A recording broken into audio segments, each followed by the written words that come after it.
Right. And we need to be visible, otherwise we'll be forgotten.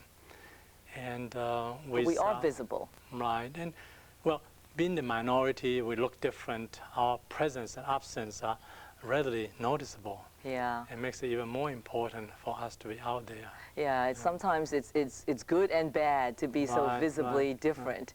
And I remember when I was in college, I had a professor who was just really the very worst. And I cut the class. I have to admit this on public television.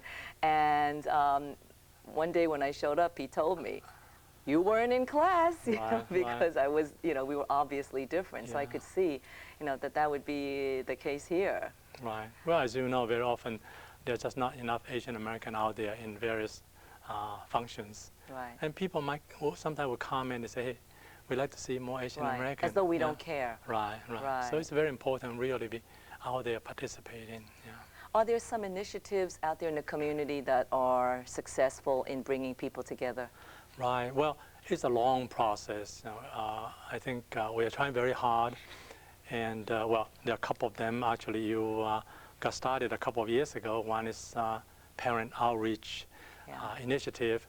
That's where we get the parents involved in the education of their children.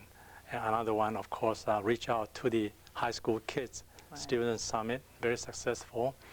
And we're just trying to reach out to our own community, make sure they come out, really participating. Now, you have pulled together a gathering of leaders in this greater Washington, D.C. area.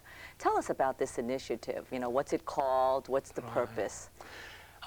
It's known as the Asian American Political Alliance. It basically consists of a group of about 100 Asian American leaders in Montgomery County. And we meet monthly with elected officials. And basically impress upon them we have our concerns, our issues, and we're looking for opportunities to contribute to the success of the county or the state. And so it's just constant reminder to them that we are here, we are part of the community, we are Americans. Right. Now, when you have the politicians or whoever these speakers may be, they actually will come and speak to this group. And that is because the Asian Americans in this area are pretty active, am I correct? Right. Well, or at least the few that are very active. Yeah, I think there are enough people active enough, therefore they are very receptive. And as you know, there are 11% of the Montgomery County residents are Asian American or Asian descent. And so we practically can call anyone, and they are more than willing to come to meet with us. Now, with this initiative of pulling together leaders and getting prominent individuals to attend the meetings, would such an initiative be successful elsewhere, do you think? Well, like anything else, it's going to take a few very dedicated people willing to put in the effort. And money, too. And money. And one advantage we have is that, as I said, we have 11%, represent 11% of the whole population. So when you have the number, people notice you and be willing to be more receptive. Yeah. But building up this network also means contributions, does it not? That's right, because the politician, the bottom line is votes and monetary contribution. Right, right. So not only you have the number, you have to be willing to contribute to their campaign. And again, this is an educational process that... I guess we as a community have to say, if we're going to donate, then we need something in return.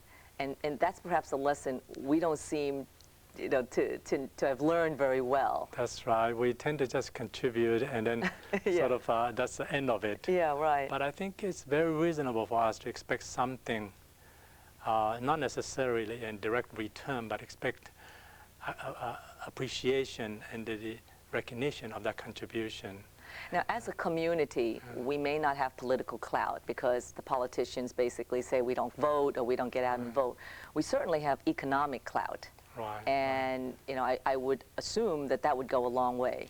Right. Purchasing power, I think, very noticeable when it comes to Asian American community. And I think that is a leverage that we should use in gaining that spot at the table. Right, right.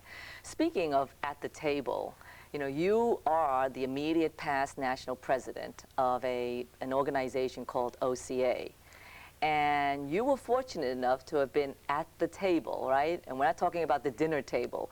What kind of table am I talking about? Well, I served as the national president of the organization Chinese American a couple of years ago for about 4 years. And one of the fringe benefits is that you do have the opportunity to meet the president. And The president, The president, right. President Clinton. And just before he announced his position on affirmative action, he called on 20 top civil rights organizations from the country to meet with him. And I was fortunate enough to be one of them and sit across from the table from him. And it was quite an experience, And I had the opportunity to offer my 2 cents. Uh-huh. Did he say Michael? Oh, yes, yes. You look at your name tag and say, oh, Michael, how are you? A true politician, right? Right, right. Right. Now, when we talk about all of this volunteer work and your professional job, what does Michael do for fun? Well, I do have my share of fun. Uh-huh. I read. You go to a lot. meetings? Yeah, I go to meetings. Some more fun than others, yeah. right? And I actually listen to a lot of music, you know, from classic to modern. There's a limit. And I'm an avid tennis player. I make sure, if I'm in town, I make sure I play 2 or 3 times a week. Yeah. You can go to all these meetings, volunteer, and still play 2 or 3 times. Well, I just You have to sleep? sleep less.